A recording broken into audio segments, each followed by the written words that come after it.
सर्वेभ्यो नमो नमः। मैं अरुण कुमार सैनी संस्कृत शिक्षण शाला यूट्यूब चैनल पर आप सभी का हार्दिक स्वागत करता हूं। आज हम कक्षा 7 की संस्कृत पाठ्यपुस्तक रुचिरा का सप्तम पाठ संकल्प सिद्धिदायक का अध्ययन करेंगे। तो प्रस्तुत है सप्तम पाठ संकल्प सिद्धिदायक। पार्वती शिव पति रूपेण अवांछत। पार्वती शिव को पति के रूप में चाहती थी। एतदर्थम सा तपस्यां कर्तुमीक्षत। इसलिए वह तपस्या करने के लिए गई। उन्होंने इच्छा की। सा स्वकीयं मनोरथम मातृ निवेदयत। उन्होंने अपने मन की बात अपनी माता को निवेदन किया। माता को उन्होंने बताया। तत्श्रुत्वा माता मैना चिंताकुला अभवत। यह सुनकर के माता जो मैना थी वह बहुत ही चिंता में पड़ गई, यानी बहुत परेशान हो गई। तब मैना बोली, वत्से मनीषिता देवता गृहे एव सन्ति। तपः कठिनं भवति तव शरीरं सुकोमलं वर्तते। गृहे एव वस अत्रैव तव अभिलाषः सफलः भविष्यति। वत्से, हे पुत्री, मनीषिता देवता गृहे एव सन्ति। चाहे गए देवता या इच्छित देवता तो घर में ही होते हैं। तव कठिनम भवति, तपः कठिनम भवति, तपस्या तो बहुत कठिन होती है। तव शरीरम सुकोमलम वर्तते। तव माने तुम्हारा, शरीर माने शरीर, सुकोमलम बहुत ही कोमल, वर्तते माने है। तुम्हारा शरीर तो बहुत ही कोमल है। गृहे एव वस, घर पर ही रहो। अत्रैव तव अभिलाषः सफलम भविष्यति। यहाँ पर ही, अत्रैव यहाँ पर ही, तव अभिलाषः आपकी अभिलाषा, तुम्हारी इच्छा, सफलः भविष्यति, यहाँ पर ही तुम्हारी जो इच्छा है वह सफल होगी। पार्वती कहती है, अम्ब तादृशः अभिलाषः तु तपसा एव पूर्ण भविष्यति। अन्यथा तादृशं पति कथं प्राप्स्यामि। अहम तपः एव चरिष्यामि इति मम संकल्पः। अम्ब, हे माता, तादृशः अभिलाषा तु तपसा एव पूर्णं भविष्यति। वैसी अभिलाषा तो तपस्या से ही पूर्ण होगी। कैसी अभिलाषा? कि शिव को पति के रूप में चाहने की इच्छा। तादृशम, तादृशः का अर्थ यहाँ पर यही है। तादृशः अभिलाषः तु तपसा एव पूर्ण भविष्यति। वैसी अभिलाषा तो, वैसी इच्छा तो तपस्या से ही पूर्ण होगी। अन्यथा तादृशः पतिं कथं प्राप्स्यामि। नहीं तो तादृशं पतिं, वैसे पति को मैं कैसे प्राप्त करूँगी। अहम तपः एव चरिष्यामि इति मम संकल्पः। अहम तपः एव चरिष्यामि, मैं तपस्या करूँगी। इति मम संकल्पः, यह मेरा संकल्प है, यह मेरी प्रतिज्ञा है। मैना कहती है, पुत्री त्वमेव मे जीवन अभिलाषः। हे पुत्री, तुम ही मेरे जीवन की अभिलाषा हो, तुम ही मेरे जीवन की इच्छा हो। पार्वती कहती है, सत्यम, सत्य है। परम मम मनः लक्ष्यम प्राप्तुम आकुलितम वर्तते। पर मेरा मन तो लक्ष्य को प्राप्त करने के लिए व्याकुल हो रहा है। सिद्धिं प्राप्य पुनः तवेव शरणम आगच्छामि। सिद्धि को प्राप्त करके, सफलता को प्राप्त करके पुनः वापस तवेव शरणम, आपकी शरण में मैं वापस आ जाऊंगी, यानी मैं वापस घर पर आ जाऊंगी।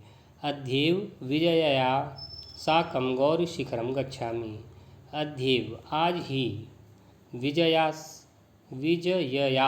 यानी विजया नाम की एक उसकी सहेली है, उसके साथ अद्यैव, आज ही विजया के साथ मैं गौरी शिखर पर जाती हूँ। गौरी शिखर मतलब कैलाश पर्वत पर जाती हूँ।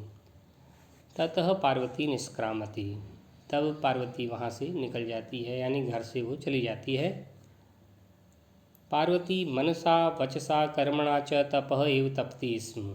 उसके बाद वो वहाँ से जब चली जाती है और गौरी शिखर पर जब वो पहुँच जाती है, तब वो वहाँ पर क्या करती है कि पार्वती मन, वचन और कर्म से तपस्या में निरत रहती है। तो और क्या करती थी वहाँ पे वो? कदाचित रात्रौ स्थंडिली कदाचित च शिलायाम स्वपति स्म। कभी रात में नंगी भूमि पर और कभी शिला पर सोती थी, यानी कभी ज़मीन पर सोती थी और कभी चट्टान पर सोती थी। एकदा विजया अवदत, एक बार विजया ने कहा, क्योंकि कई दिन हो गए थे, तो विजया क्या कहती है? विजया कहती है, सखी तप प्रभावात हिंस प्रसवो अपि तब सखाया जाता। हे सखी, तप के कारण से जो हिंसक पशु थे वह भी तुम्हारे मित्र बन गए हैं। पंचाग्नि व्रतम अपि त्वम अतपः, जो व्रत की पंच अग्नि हैं, जो 5 अग्नियां हैं, वो व्रत के कारण तुमने उनको भी तेजहीन कर दिया है। अतपः यानी तेजहीन कर दिया है। पुनरपि तव अभिलाषा न पूर्णवत, फिर भी तुम्हारी अभिलाषा, तुम्हारी जो इच्छा है वह अभी पूर्ण नहीं हुई।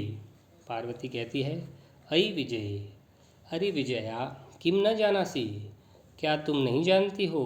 मनस्वी कदापि धैर्यम न परित्यजति, जो मनस्वी होते हैं वह कभी भी धैर्य को या धीरजता को नहीं छोड़ते हैं। अपि च मनोरथान अगति नास्ति, क्या मनोरथ को त्यागने पर, क्या जो मन में जो बात हुई है उसको त्यागने पर, छोड़ने पर अगति न होगी, यानी अगति हो जाएगी। इसलिए कभी भी धैर्य नहीं छोड़ना चाहिए। विजया कहती है, त्वम वेदम अधीतवती, तुमने वेदों को पढ़ा है। यज्ञम संपादितवती, यज्ञ को संपादित किया है, यानी यज्ञ भी आपने किए हैं। तपः कारणात् जगति एव तव प्रसिद्धि, और तपस्या के कारण आप जग में प्रसिद्ध हैं। अपर्णा इति नामना अपि त्वं प्रथिता, और अपर्णा नाम से आपको जाना जाता है। पुनरपि तपसः फलम नैव दृश्यते, फिर भी तपस्या का फल दिखाई नहीं दे रहा है। पार्वती कहती है, अयि आतुर हृदय, अरे व्याकुल हृदय वाली, कथम त्वं चिंतिता, तुम क्यों चिंतित हो रही हो? नेपथ्य से आवाज़ आती है, यानी पर्दे के पीछे से आवाज़ आती है, अयि भो आश्रम वटु जलम वाछामि। नेपथ्य यानी पर्दे से पीछे से जो आवाज़ आती है उसे नेपथ्य कहते हैं। तो पीछे पर्दे के पीछे से आवाज़ आती है, और वो क्या आवाज़ आती है? वह आती है, अरे अयि भो। अयि भो मतलब एक प्रकार से संबोधन सूचक शब्द है। अहम आश्रम वटु, मैं आश्रम का ब्रह्मचारी, जलम वांछामि, जल मांगता हूँ, यानी मैं जल, मुझे जल चाहिए, मैं जल मांग रहा हूँ, मुझे जल दीजिए। सभ्रमम, अचानक सब जने, सभ्रमम आश्चर्य से सभी। विजयी पश्य को अपि वटु आगतो अस्ति, हे विजया, पश्य जाओ, पश्य देखो, को अपि वटु, कोई ब्रह्मचारी, आगतो अस्ति, आया हुआ है। पार्वती पहले तो उसे विजया को कहती है कि तुम बड़ी आतुर हृदय की हो, तुम चिंतित मत हो। तभी आवाज़ आती है पर्दे के पीछे से कि मैं आश्रम का ब्रह्मचारी हूँ, मुझे जल चाहिए, मुझे जल दे दो। तो पार्वती उसी समय विजया को कहती है कि हे विजय, तुम जाओ और देखो कोई ब्रह्मचारी आया हुआ है। तब विजया झटम अगच्छत, तब विजया शीघ्रता से वहाँ से चली जाती है। अगच्छत मतलब गई। सहसेव वटु रूपधारी शिव तत्र प्राविशत, और तभी ब्रह्मचारी के रूप को धारण किए हुए शिव वहाँ पर प्रवेश उन्होंने किया। विजया वटो स्वागतम ते, विजया कहती है, हे ब्रह्मचारी, स्वागतम ते, आपका स्वागत है। उपविशतु भवान, आप यहाँ पर बैठें। इयं मे सखी पार्वती, यह मेरी सखी पार्वती है। शिवम प्राप्तुम अत्र तपः करोति, शिव को प्राप्त करने के लिए, भगवान शिव की को प्राप्त करने के लिए यहाँ पर तपस्या कर रही है वटु।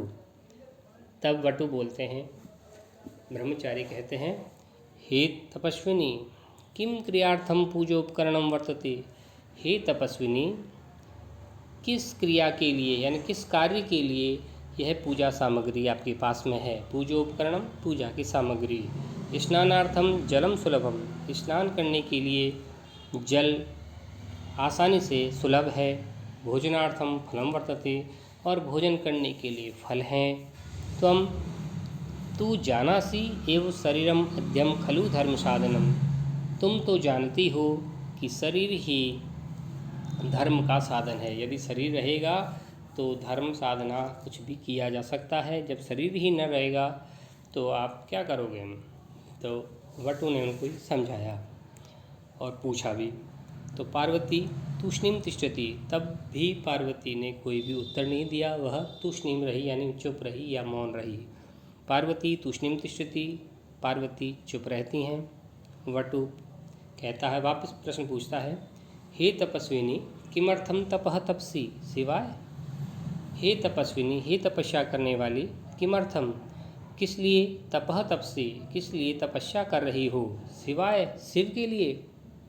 पार्वती पुनः तूष्णीम तिष्ठति, पार्वती वापस चुप ही रहती है, मौन ही रहती है। विजया आकुली भूय, आकुली भूय यानी परेशान होकर के। आम, हाँ, तस्मै एव तपः तपती, हाँ उनके लिए ही तपस्या कर रही है। उनके लिए ही मतलब शिव के लिए ही वह तपस्या कर रही है। वटु रूपधारी शिव सहसेव उच्चई उपहसति, जो ब्रह्मचारी का रूप धारण किए हुए शिव थे वह जोर से और सहसा, सहसा प्लस एव, सहसा प्लस इव सहसैव, सहसा प्लस इव सहसैव, तो तब ही सहसा प्लस एव सहसैव, तब ही उच्चई उपहसति, जोर जोर से हंसते हैं। वटु अयि पार्वती, अरे पार्वती, सत्यम एवं त्वं शिवम पतिमिच्छति, अरे पार्वती सत्यम एव त्वं शिवम पतिमिच्छति, सत्य में क्या तुम शिव को पति के रूप में इच्छा कर रही हो, यानी क्या तुम उन्हें शिव के रूप में चाहती हो। उपहसन हंसते हुए। नामना शिव अन्यथा अशिव, वो तो शिव केवल नाम के हैं, अन्यथा वह तो अशिव हैं। शिव का मतलब होता है मंगलकारी और अशिव का मतलब होता है अमंगलकारी, यानी मंगल और अमंगल। तो ब्रह्मचारी कह रहे हैं तो वो शिव तो नाम नाम के शिव हैं, बाकी तो वो अशिवी हैं, अमंगलकारी हैं। क्यों हैं तो वो आगे बता रहे हैं। शमशाने वसति, शमशान में रहते हैं। यस्य त्रीणि नेत्राणि, जिनके 3 नेत्र हैं। दुनिया के 2 नेत्र होते हैं वो, लेकिन उनके 3 नेत्र हैं। वसनम व्याघ्रचर्म, लोग वसनम व्याघ्रचर्म, और उनका जो वसन है, जो उनके कपड़े हैं वो क्या हैं, बाघ की खाल, जो बाघ की खाल होती है वो उनके कपड़े हैं। अंगराग चिता भस्म, और जो शरीर पर वह चिता की भस्म लगाते हैं। बाकी तो क्या लगाते हैं, हम और आप क्या लगाते हैं, क्रीम पाउडर चंदन लगाते हैं ना, लेकिन वो क्या लगाते हैं, अंगराग चिता भस्म, शरीर के ऊपर चिता की भस्म लगाते हैं। परिजनाश्य भूतागणा, और उनके जो परिजन हैं, जो उनके परिवार वाले हैं, वो पता है कौन है, वो हैं भूतगणा, जो भूत हैं, तो वो उनके परिजन हैं। किम तमेव शिवम पतिमिच्छति, क्या तुम उस शिव को पति के रूप में चाहती हो। पार्वती को इस बात पर गुस्सा आ जाता है और बोलती है, क्रुद्धा सती, सती क्रोध होकर के कहती है, अरे वाचाल, अरे ज़्यादा बोलने वाले, अप्सरह रुक जाओ। जगति न कोऽपि शिवस्य यथार्थम स्वरूपम जानाति, जगति जगत में, न कोऽपि कोई भी नहीं, शिवस्य यथार्थम स्वरूपम जानाति, शिव की यथार्थ रूप को जानता है, यानी शिव की यथार्थ रूप को इस संसार में कोई नहीं जानता है। यथा त्वमसि तदैव वदसि, जैसा तुम वैसा बोल रहे हो, जैसा त्वमसि, यथा त्वमसि तथैव वदसि, जैसे तुम हो वैसे ही तुम बोल रहे हो। विजयाम प्रति, अब विजया को वो कह रही हैं, सखी चलह, सखी यहाँ से चलो। यह निंदा करोति स तु पाप भाग भवति, जो निंदा करता है, जो किसी की निंदा करता है, बुराई करता है, वह पाप का भागी होता है, यानी वह पाप का भागीदार होता है। यह शृणोति सो अपि पाप भाग भवति। जो सुनता है यानी जो किसी निंदा सुनता है वह भी पाप का भागी होता है, या जो निंदा करता है वह भी पाप का भागी होता है, और जो सुनता है या निंदा को जो सुनता है वह भी पाप का भागी होता है। और इस प्रकार से वह पार्वती गुस्सा होकर के वटु को बोलती है, और इसी प्रकार से फिर वो विजया को कहती है कि सखी यहाँ से चलिए। तभी क्या होता है, पार्वती द्रुतगत्या निष्क्राम्यति, तभी पार्वती तेजी से वहाँ से जाती है। तदेव पृष्ठतः वटो रूपम परित्यज्य शिवः तस्यां हस्तं गृह्णाति, तभी पीछे से वटो रूपम परित्यज्य, ब्रह्मचारी का रूप छोड़ करके, परित्यज्य माने छोड़ करके, यहाँ पे ल्यप प्रत्यय है, परि प्लस त्यज प्लस ल्यप, परित्यज्य छोड़ करके, शिवः तस्यां हस्तं गृह्णाति, शिव उनके हाथ को पकड़ लेते हैं, यानी पार्वती के हाथ को वो पकड़ लेते हैं। पार्वती लज्जया कंपति, और पार्वती लज्जा से कंपित हो जाती हैं, हिलने लग जाती हैं, कंपित हो जाती हैं। शिव जी कहते हैं, पार्वती प्रीतु अस्मि तव संकल्पेन, हे पार्वती मैं तुम्हारे संकल्प से, प्रतिज्ञा से बहुत ही प्रसन्न हूँ। प्रीतु अस्मि प्रसन्न हूँ, तब माने तुम्हारे संकल्पेन, संकल्प से या प्रतिज्ञा से, मैं तुम्हारे प्रतिज्ञा से बहुत ही प्रसन्न हूँ। अद्य प्रभृति अहम तव तपोभि कृतदासो अस्मि, अद्य प्रभृति आज से, अहम मैं, तब तुम्हारा, तपोभि तपस्या के द्वारा, खरीदा हुआ, दास अस्मि माने हूँ। अद्य प्रवृत्ति आज से मैं तुम्हारा तपस्या के द्वारा, आज मैं तुम्हारी तपस्या के द्वारा खरीदा हुआ दास हूँ। विनत आनना पार्वती विहसती, पार्वती झुके हुए मुँह से पार्वती हंसती है, यानी थोड़ा झुका करके अपने मुँह को, यानी अपने सिर को थोड़ा सा झुका करके पार्वती हंसती है। तो इस पाठ में आपने यह बात सीखी कि शिव जी पार्वती की तपस्या लेने के लिए ब्रह्मचारी का रूप धारण करके आते हैं और शिव की बुराई करते हैं, लेकिन पार्वती अपने संकल्प से विचलित नहीं होती और वह उनके साथ में ज़्यादा वार्तालाप नहीं करना चाहती और वो वहाँ से चलने के लिए कहती है। तभी शिव अपने वास्तविक रूप में आ जाते हैं और शिव पार्वती से कहते हैं कि मैं तुम्हारी प्रतिज्ञा से खुश हूँ और मैं आज से तुम्हारा दास हूँ। अब हम इसके प्रश्नोत्तर आगे की वीडियो में करेंगे। धन्यवाद।